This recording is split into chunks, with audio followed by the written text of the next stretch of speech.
If you want more in life, all you have to do is change your mindset about having it. Today's guest, Roberta Hoskie, is Ms. Millionaire Mindset, and she's got the mindset game figured out. She went from a homeless teenager to becoming a real estate mogul today, and she's going to share with us exactly how she did it. You'll definitely want to stick around for the end of this episode. By the end of it, you'll know exactly how to eliminate those self-limiting beliefs so you can get the success you deserve. You'll also be inspired to view the world differently, and you'll be able to seize opportunities you never would have seen had you not been open to them.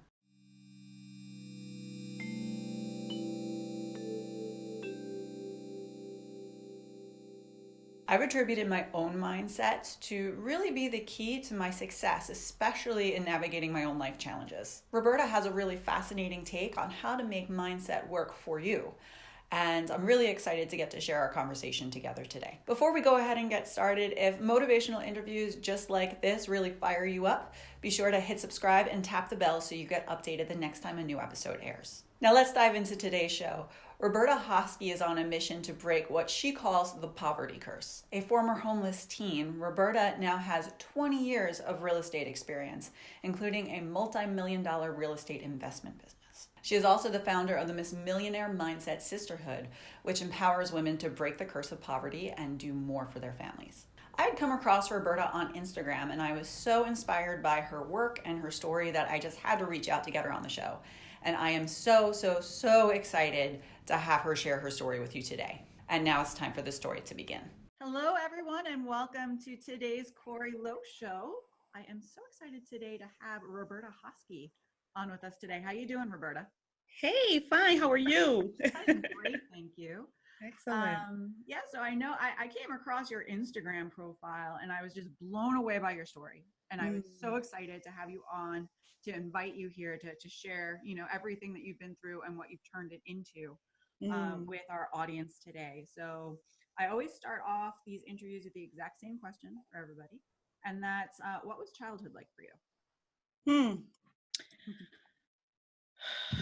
Wow. That's that, when we talk about what we've been through and how we get to where we are, that's a good place to start with childhood because that's where a lot of the defining moments happen in our life. Mhm. For me, childhood was very hard. Um, I was raised by a single mom. And she had 4 children. My father had 12 children. Wow. My mom and dad were married for a while. He left at 8 suddenly and really disrupted my life. And as a child, I didn't understand how daddy leaving at such a young age would impact so much of my adulthood. Um, so that was a little emotionally challenging as a child. Grew up in the inner cities of New Haven, Connecticut, in poverty. My mom was on welfare, but she was also going to school. She ultimately received her master's degree. And I remember watching her catch the bus and bring us to school with her. And while she was trying to better herself, she and I did not have a good relationship growing up. We had a lot of turmoil, literally arguments, literally fights, and ultimately I ended up being a homeless teenager.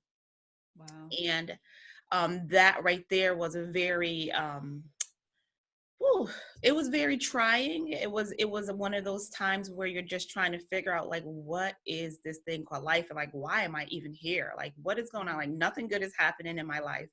Everything seems like it's turmoil. And childhood was hard. It was very hard.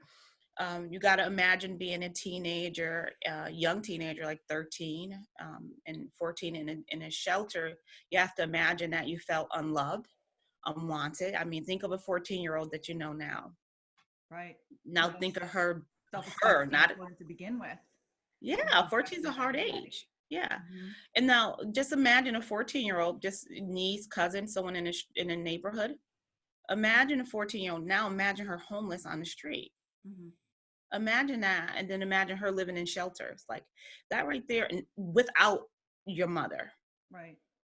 So that was a very, very trying time in my life. But I'm very grateful that in that time where it seemed like it was my lowest time, where I felt unloved and just really just thrown out there, that my godparents, who were pastors, came and they took me out to shelter, which changed my whole entire life. It changed the way I viewed so many things. I was a girl from the inner city, so I lived in public housing, a 700 square foot apartment, 2 bedrooms with myself, my brother, my mother, my father at the time, my aunts, my cousins, and it was just so many of us. Wow, in 700 square feet?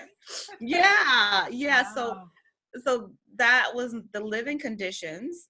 And when my godparents took me and brought me into their home, took me out to shelter, it was my first time being inside a single family home. I Wow. had never seen it before. Mhm. See, what it did is opened up my mindset and my eyes of what is possible and how other people are living. And one thing that I'm very strong and passionate about is understanding that about awareness and environment. And so because I was put in a new environment that I was unaware even existed, Mhm. it shifted the way that I thought about things in a way I realized that there were opportunities for me to prosper and to live a life outside of the environment that I was used to. So, Wow. yeah, so I never even saw a single family in the inside. I never knew that you can have a bedroom with a bathroom in it. Like I was floored. What? I mean, I'm used to waiting in line and getting in arguments, waiting for the one bathroom. Mhm. And so you can have your bathroom in your bedroom was unheard of. And then to have a walk-in closet was amazing to me. It was like a dream. Mhm. But to see that my godparents had that and shared that with me was just amazing. It was changing, life changing. And what age were you? This was on and off between the ages of like 12, 13 to like 16-ish, Mhm. 17. Mm-hmm. Oh, great. And then from there, how did you kind of transition into young adulthood? Well, that transition, according to people, was not a good transition. Isn't it You for notice most? that according to people. Right. You don't want to ask my mom that question. It wasn't that was according to people, it wasn't a good transition. According to me at the time, it was a even more difficult transition because adulthood came very early for me as I found out that I was pregnant with my son. Was pregnant at 17. Wow. And so now adulthood had to come, right? Right. So Yeah, no makes sense. longer, yeah. So here I am, 17, I'm pregnant. Um, and his father that I was, the guy that I was in a relationship with, my ex, he was a product of the inner city as well. So he was in the streets and doing things that was not necessarily legal. Mhm. So you got to think of all the turmoil in my life. It's just absolutely insane. Mhm. But because I gave birth to my son and I had no idea the magnitude of love Mhm. that a mother can have for a child, I had no idea, no concept of it. Remember, I thought I was unloved. So I Right. had no concept. And then when I had gave birth to my son, when I gave birth to him, I realized that this love is can't even describe it. All I knew is that he mattered more than me. Mhm. And when I looked at what I had to offer him, because he's totally dependent on me. This is an innocent child did not wish to be birthed to a at the time high school dropout and have a father that's running the streets. Like he didn't ask for that. Right. And so when I really looked at it, I said I had nothing to give him except generational poverty and what comes along with it. Mm. And that was scary, especially giving birth to a Black male. Statistics were all against him. That I will lose him to the jail cells, I will lose him to the streets. The statistics were so stacked against him. So I became determined to create a better life for him. See, what I learned, Corey, is that things change when you make a decision. Yes. And so Mhm. many of us don't understand the power of our decision making power. Many of us wait for something to, I will decide when, instead of making the decision and then understanding that when you decide is when other things come into place. Sure. So I made a decision when I was a teenager that I was going to make a better life for him. I didn't know how I was going to make a better life for him. I didn't understand the steps that it was going to take to make a better life for him. But at that point in time, I decided And because I made a decision where there was no backtracking, there was no plan B, there was no plan C, there was plan A. And that plan A was that my son was not going to be a statistic. That plan A is that he was going to graduate from college. That plan A is that he was going to be destined for greatness and he was going to make an impact in the world, regardless of where he came from. That was the only plan. Now, how I was going to execute it. How I was going to execute it was left to the universe to deliver. And all I know is that I worked very hard and I became super focused, and I didn't let anything stop me. I didn't let anything stop me. What I knew at the time is that education was important. So I pushed to go back to school. I ended up getting into community college, Gateway Community College, of which I sit on the board of directors now, and I'm also in the Hall of Fame. Oh, wow. And during that time, I even had to bring my son with me to school. Now imagine who brings their baby to college with them. And I had to save money for a bicycle. So that's how serious this was. I had to save money for the bicycle because the buses were too expensive. Wow. And so I saved my welfare checks, $417 a month. And I bought a bicycle with a seat in the back and a basket in the front so that I could bring his lunch or bring his dinner, bring his basket, bring his toys, bring his crayons as I rode my bike to school. Wow. Nowadays, people have too many excuses of why they could fail themselves. So true. Yeah. But when you make up your mind and you make a decision, there's nothing that stops you. So, I mean, I just got on this quest to figure out who is Roberta Hoskie, and most importantly, who is Dante's mother. It wasn't about who is Roberta Hoskie. Like right now, it's like, who is she? Like she's a beast right now. But back then, I was yeah, right. Just get out her way right now. Like she's fire.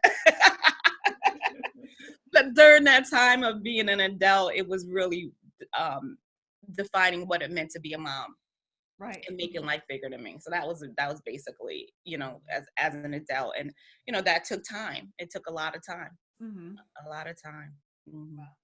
So I know while you were in college, I was reading in your bio that you became a homeowner. Yeah. So what ended up happening. I mean, that's a huge job. So here's the thing. So I thank you for asking. So here's the thing. Gateway had an internship program with Yale University. And so I was on an internship at Yale and I was sorting them out. Now I had graduated when I purchased the house, but Gateway was actually the gateway to home ownership because it gave me the internship at Yale University. Wow. Right. Okay.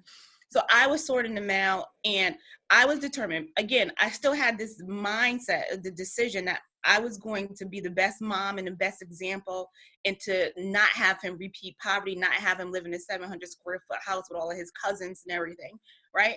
And so when I got this job making $9.14 an hour, I was ecstatic.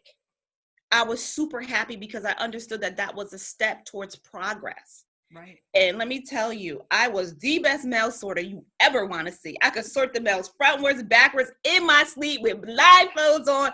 I was the best mail sorter. Now, I say that because as the viewers are listening, you may be doing a job that you may not want to do, but I would challenge the viewers to really look at what they are doing and do it in excellence regardless, right? Right. Because everything is a stepping stone.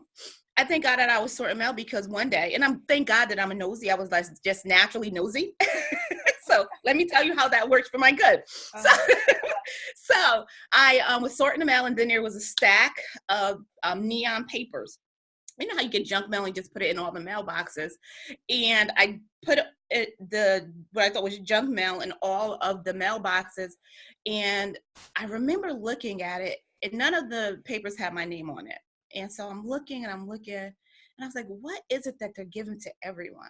Have you ever been like drawn to something, it has nothing to do with you, but you just drawn to it? That's where I was. And so I saw it and I snatched a piece of paper and I stuck it in my pocket. like I was stealing something. It was just mail, right? But it was junk mail. It didn't have, and I ran to the bathroom. I felt like my heart was beating over this little piece of paper. And then I went to the bathroom and I opened it up and it said first time home buyer seminar Wow. for Yale employees. And I crumbled it back up and I put it down and my heart was like, because remember, my purpose was I didn't want him to live in the projects. Right. Mm-hmm. At the time, we were living in someone called the projects, and bullets were coming through my front door, my front window, when he was sleeping. Wow. So I wrote my book. My first book is called The Poverty Curse is Broken, and it tells the story, right? And it starts off with that scene. Because you got to remember, so here I am. At least I'm not in a shelter. My son never lived in a shelter. He lived with me when we lived with people, but he never lived in a shelter. I got my first apartment. I have bullets coming through my front, his bedroom windows. And here it is, a piece of paper that says, first time home buyer. The thought that I could be a homeowner. Right. And I had to battle the mind. This is why on Instagram, my name is Miss Millionaire Mindset. What I learned in life is that until we win the battle of our mind, we will never win the battle of our life. So true. So we go back and forth with these, I can do it, I can't do it. I was having all types of battles with my mind, and to all of the viewers and everyone that's listening to me, no one is exempt from the battle of the mindset. It's just a matter of recognizing it and winning it. See, I was self-sabotaging myself before I even got the chance. I knew that this was something, I felt it in my heart, like my heart was pounding insanely. It was something different about this one piece of paper. I know now that paper was destined. It was like, it was in my destiny. God made that one thing happen, right? That one thing happened. And I'm sitting here saying, oh, you're only 20. You don't buy houses. You got to remember, you're from the inner city. Nobody in your family has a house. Like, you are just removed from welfare. Matter of fact, I think I was still getting food stamps. You're Black and you are a Black female. Look around you. People don't own houses that look like you. I'm having this dialogue with myself. But I thank God that I was able to win that battle of my mind and really had to calm my mind down and say, so what? I'm still going to show up. It said for employees, I'm an employee, and I showed up, but and the thoughts didn't calm down when I showed up. I felt so inferior. I sat in the back of the room. See, if you can determine what a person thinks, you would never have to determine what they do. Because if a person feels or thinks inferior, their actions will be in line. That's why I went to the back of the room. Nobody told me to go sit in the back. And so I'm still feeling this way. And this is why the mindset, is super important. And that day changed my life. There was someone in there that actually taught me my first lesson about me sabotaging myself. Arlene was the name of the lady who I began to tell her why I couldn't buy a house, and she began to laugh at me and begin to tell me that I'm telling myself things that I don't even know to be true. And she asked me to give her a chance to work with me, and I did. And that first house I bought was a multi-family house, and fast forward, yielded me over $250,000. Changed my life. And I know too, when I was reading your bio, I was, when it was a multi-family home that you bought at such a young age, and I was like, wow, so smart. So then how did you know that was a better investment for you than a single family? Because remember, I was only making $9.14 an hour. So for me, it was just sheer numbers. See, the crazy thing is I could not afford the apartment in the house I bought. And so this is one of the reasons why I'm super passionate about teaching real estate strategies, because many people think you need a lot of money to acquire a property, and that's not so. It's just that you need the right strategy. See, my thought process was only, as I said in the beginning, how do I not have my son live in the inner city projects? Period. Like, that was my goal. Like, that was the biggest goal of my life. And so because of looking at a multifamily, I was able to look at the income that that property would generate for me. See, I lived on the second floor. The mortgage was $1,100. The third floor apartment was a 3-bedroom, and I rented that out. And I rented that out for guess how much? Just take a guess. Just take a guess. 3-bedroom, 1 bath. 3-bedroom, I'd guess 14. Okay, it was 1,100. 1,100. Okay. And my mortgage was, too. Yeah, it was back then. So my mortgage was 1,100. Right. The mortgage was 1,100. I mean, the rent was 1,100. The mortgage was 1,100. Mm-hmm. So I created affordable housing for myself. Right. Mm-hmm. Because I paid $0. Mm-hmm. And then I had 2 other units, which we rented out for $900 and $600, which created a cash flow of $1,500 a month. So for me, it wasn't that I had this big aha moment and I was going to be a real estate guru. It was still my instincts of survival at that time. It was like, I don't have the money, but how could I figure it out? It wasn't, I don't have the money, so I have to settle. Right. Yeah. So after setting that intention, you know, that your son was not going to experience all that stuff, then from there, it was just more a matter of seeing what opportunities came your way and creating a strategy around it. And you know, not so much seeing than it is being aware, because many people have opportunities that come their way every single day, but not aware of it and not able. If you're not aware, you can't maximize, you can capitalize on the blessings or the opportunities that are your way. So I was in a state of awareness. Right. Well, and part of that too, and this is something that I coach a lot of people onto, it's you're also where you ultimately wanted to be. So many people lack that clarity or that intention to know exactly what it is that they want. So then when those opportunities cross your path, you're completely blind to them. You're not, you don't even know what path you need to take to get to where you need to go because you're not clear on what you want that to be. Absolutely. They haven't made that decision. Right. The decision. Exactly. Excellent. Yes. Yeah. Amazing. So coming out of that, you know, I know you had a successful career, you know, post college. And then, you know, you started your own business after that, though. So what was your motivation, you know, after being successful in a career to kind of steer in that direction? Well, what I found when I first real estate transaction that yielded me over $250,000, I was really nervous because I had never had or seen that type of money before, right? And so I literally, when I shut down, I really literally started praying, God, what do I do? Because I felt like I hit the lotto, but I didn't want to be like the person who hit the lotto and was broke again. And so what I did is I continued to do the same thing in real estate. So I invested money and I started flipping properties. So within a 6-month period, I got another check of $175,000. I took that check, reinvested it, got another check of $140,000 in a few months. Took that check, invested, got another check of 100 plus, 100 plus. So I was getting all these 6-figure checks, right? And so for me, life changed drastically, and I was really quiet underneath the radar. And girl talk, even though I know this is public talk, but girl talk. At that time, I was in a serious relationship and had gotten married, and I didn't tell him what was going on with the money. It's so common though. I mean, that's because entrepreneurs, you don't talk about that stuff. No, you don't. But I was actually planning, and so for me, when life changed, it was like a big awareness, and I was like, there's so many people who come and are cut from the same poverty cloth as I am. There's so many people, as I was looking around, that was still struggling.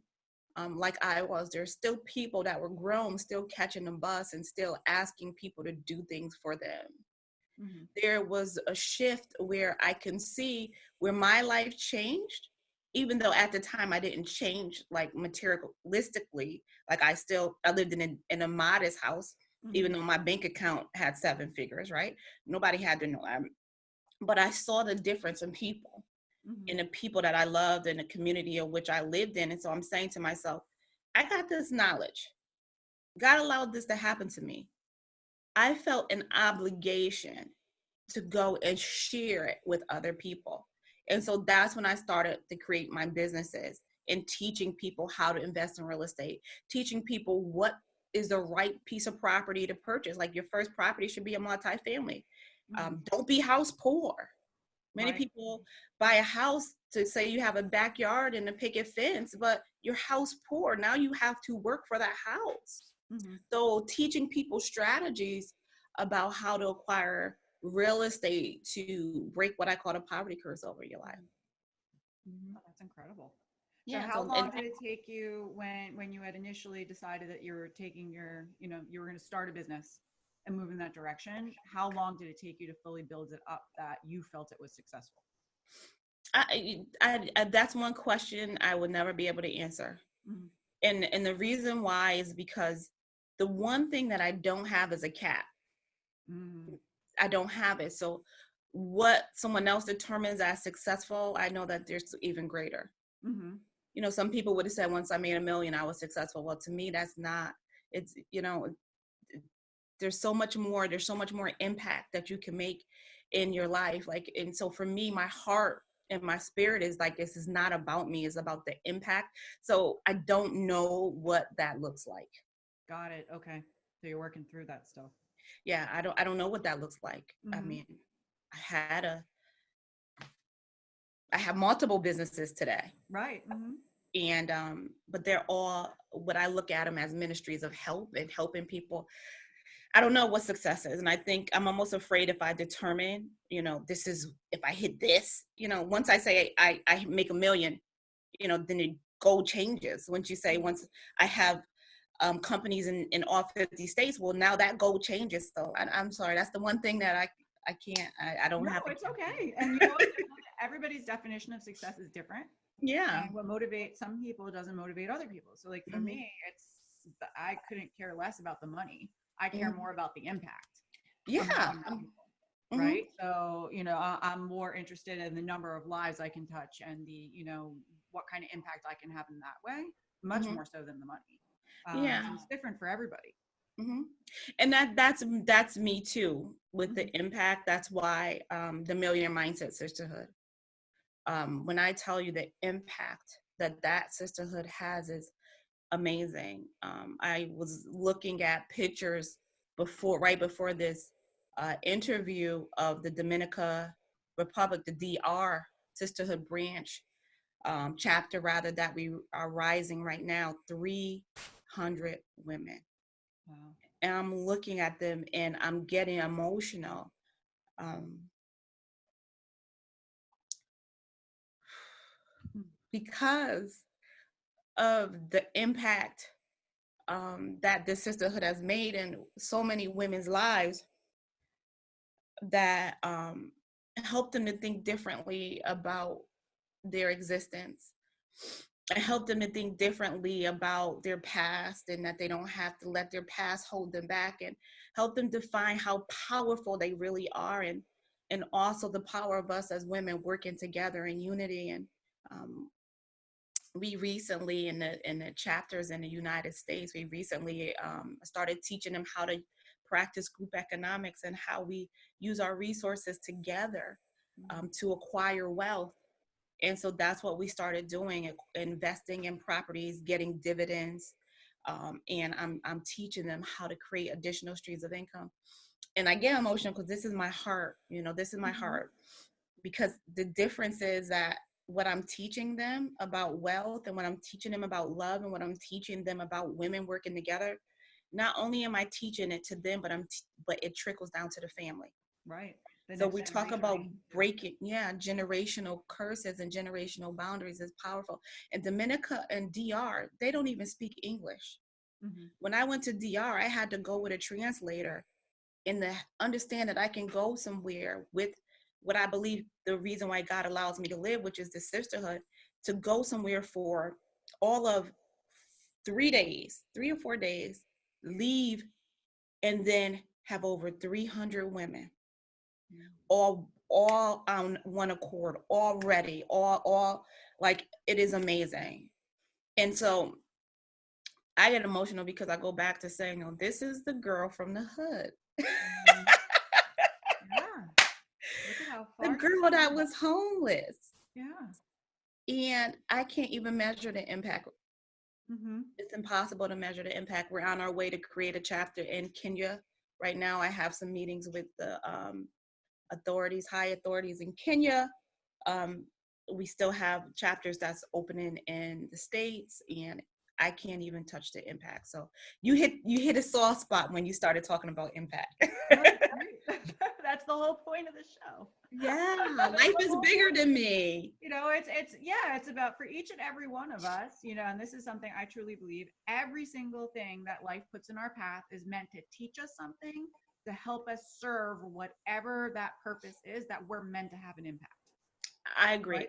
So Mhm, every step of the way. So had you not gone through what you went through in order to learn what you know about real estate, to then be able to use that information to help other women rise themselves up, you mhm, know, no one would be where they are today. mhm, mhm. And Absolutely. it's the way that I love to turn, I don't want to say trauma, but like negative experiences, like you said, the mindset, that people allow their mindset to kind of run the show instead. That Mhm, by sharing stories like this, it can help people rethink the situations they're in right now and then use it to motivate themselves as opposed to hold themselves back. mhm, mhm. So Yeah. I'd love for you to share really quick because you say you have multiple different companies, right? So what are some of the things that your individual companies are doing that Mhm. are having that impact today? Okay, so one of my companies, Outreach Realty Services, which is a full service real estate brokerage. We're in the process right now expanding where we will have real estate teams in all 50 states of the United States of America. And I'm able to coach the people who want to be real estate agents, who are already real estate agents, helping people buy and sell houses. But what I'm also able to do is coach them on how they can also use and leverage the real estate license to become an investor themselves. Mm, Also, to understand that many people who are purchasing houses, we're settling for commissions instead of the equity. mm, Equity is more powerful than a commission could ever be. And so to be able to teach them how they can match the two and leverage the two, and also be able to do that all off of over all 50 states is powerful. I'll be in business for 15 years in November. So we intend to launch that in November, being open in all 50 states. The other thing, that's amazing. yeah, the other thing that other business is Outreach School of Real Estate, which is a real estate school licensed in the state of Connecticut with reciprocity in 11 other states. We are working on 37 other to try to get into 37 states that allow online training and licensing. But that school, we teach and we license people to become real estate agents, but we also teach real estate investing, flipping properties, how to buy and hold, how to manage the tenants, how to be able to create retirement income so that we're not dependent on Social Security. How do we put our children to college by real estate investing? How do Mhm. we create streams of income? How do we make money in our sleep by real estate? And how do we understand and we get off what I call the new day plantation, which is a 9 to 5 that many of us don't even want to be on? So And true. we could do that by real estate investing. So I teach that with Outreach School of Real Estate, and I also have, of course, teachers that teach the classes. Um, the other nonprofit organization, Outreach Foundation, nonprofit organization. Um, you probably won't be surprised when we talk about combating homelessness, right? So Mhm. you probably won't be surprised there. That's philanthropic, and so we work on combating homeless and affordability, rent affordability, um, subsidized housings, and things of that nature. I'm happy to say that I'm a managing member of my children's business. Talk about breaking Wow. generational curses. I Mhm. am a mom of three now. I have older babies and not little babies anymore. My oldest son is how old is he? 24, 23, 24. Um, he has graduated from college. He has his degree. He is about to have his master's degree in December. Mhm. And my other two children, my daughter's a teenager, my son is 20, and they are both in college as well right now. So I don't have babies, but they have their company for the last 2 years when they were teenagers, right? And their company is MET Construction Management. which is a construction management company that manages the rehabs of properties using FHA 203K government loans. And it's owned by them and is ran by them. That is so incredible. Mm-hmm. Everything you just said. You didn't just do what you set out to do. Like, you surpassed it. Like you said, no ceiling. There is no ceiling. Now, right now, like I was focused that my children won't be in poverty. My daughter, there's pros and cons to it. There's definitely things that you learn in the struggle. But my daughter's never lived in an apartment. I mean, her master bedroom has a bathroom in her closet. Like all the things I used to imagine growing up, she has all of that, but that's all she knows. Mm-hmm.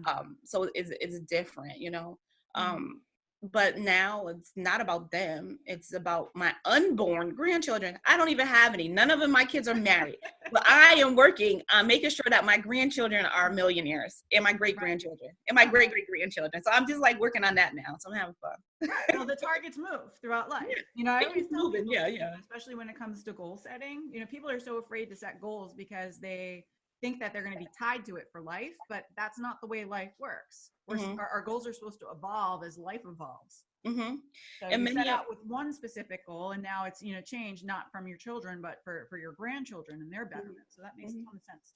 Yeah, and then many of us make the mistake with making a goal too small. Mm-hmm. A lot of us make goals that we could just achieve and not going to pull us and stretch us and bring us outside our comfort zone. I teach with the sisterhood and I teach with my coaching is that our comfort zone is our broke zone. You'll never know how great you'll be if you stay comfortable. Right.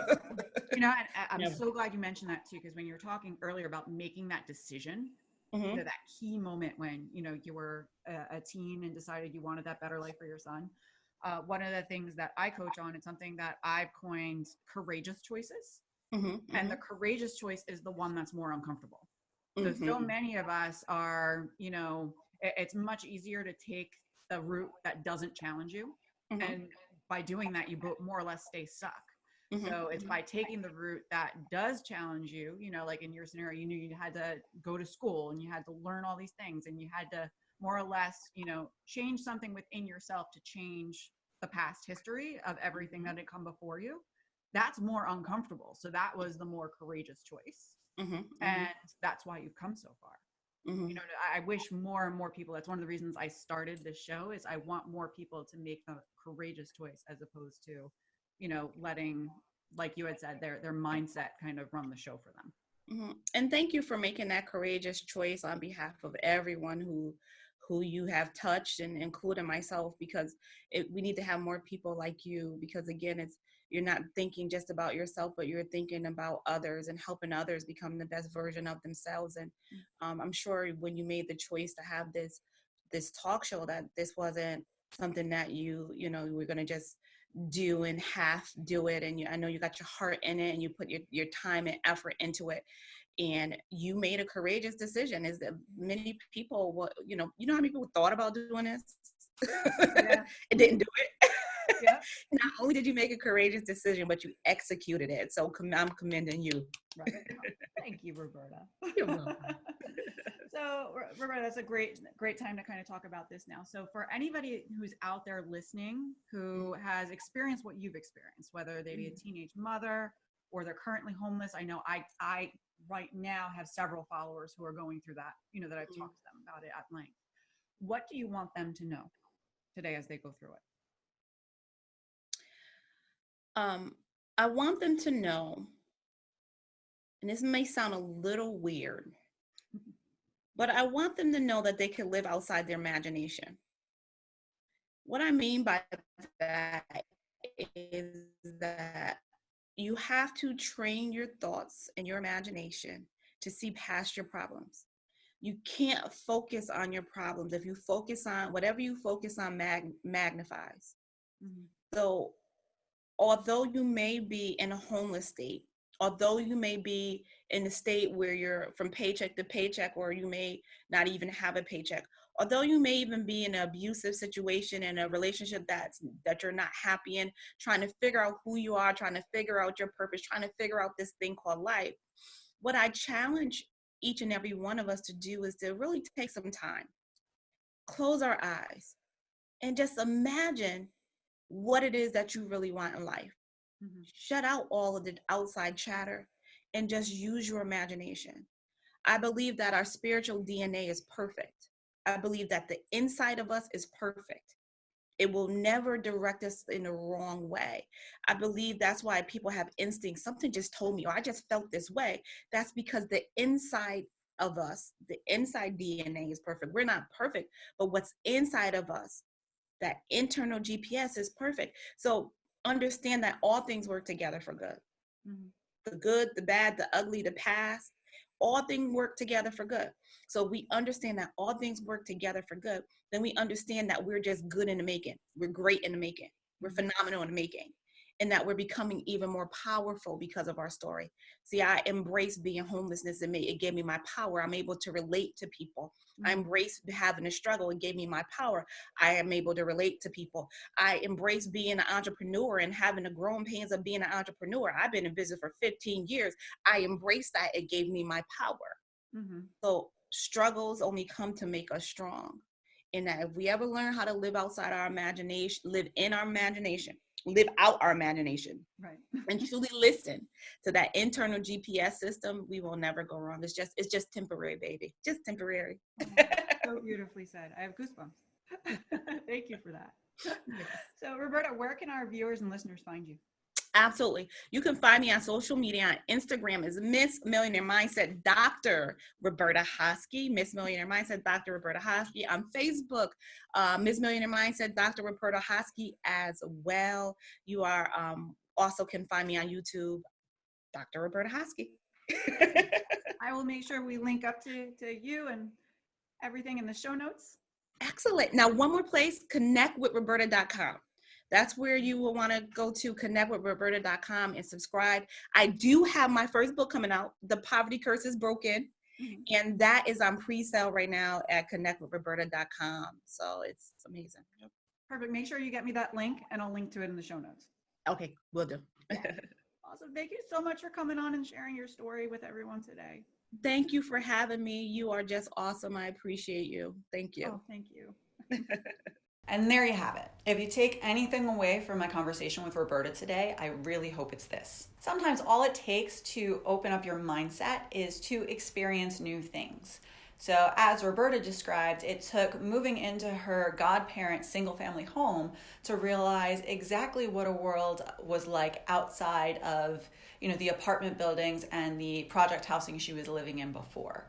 She understood what it was to have a walk-in closet, what it was like to have all of these luxuries so many of us take for granted. And she never would have been able to change this mindset had she not experienced it and seen it for herself. So be open to new experiences. This one I loved and is so important. Things change when you make a decision. And I can empathize with Roberta's decision because my own was very, very similar when my own son came into the picture. But Roberta's decision that she was not going to have her son live, in poverty, and that he was going to have his own home, and she was going to provide that for him, and she was going to create a better life for him. I understand that. I went through that myself with my own son. I got out of a bad relationship. Ultimately, the first step was making that decision. You have to actually make the choice to want better, because from there, it's easier to take steps moving forward to make that dream a reality. And talking about steps, every step you take is a step towards progress. So one of the things I loved in my conversation with Roberta was how she was talking about her $9 an hour mail sorting job and how she was the best mail sorter they ever had. Really understanding that even if you're not where you want to be, that each step that you take brings you a step closer towards your goal. And it's up to you to really make the most out of every opportunity, even if it's not the most ideal, because there's something to be learned out of it. And for Roberta, that $9 an hour job was super important because had she not been there, she never would have received that notice on the real estate investment seminar that ended up changing her life forever. Another thing she said that I love was, until we win the battle of our mind, we will never win the battle of our life. So as Roberta described in her story, as she was standing there as a mail sorter with a flyer in her hand, thinking, is home ownership even possible for me? And thinking back to, she was already living in an apartment, which was a step above where she was before, living in shelters, but she was still dealing with bullet holes in her son's windows and having that kind of fear. So understanding in that moment, holding that piece of paper, that there was an additional opportunity, she had to get over her own self-limiting mindsets that people in her position couldn't own a home. She had to understand that anything was possible as long as she put her mind to it, and that is what she did. And lastly, give yourself permission to live outside your imagination. In Roberta's experience, had she not done that, she never would have been able to achieve everything she's achieved today, because she was able to overcome her own mindsets that it was something that was a possibility for her. And the reason it was a possibility is because she allowed herself the freedom and the imagination to think that it's something that could be possible for her.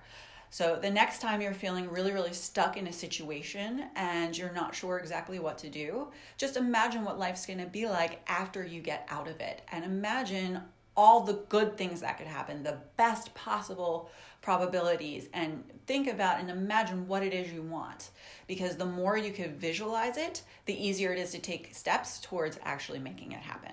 So what was your favorite takeaway?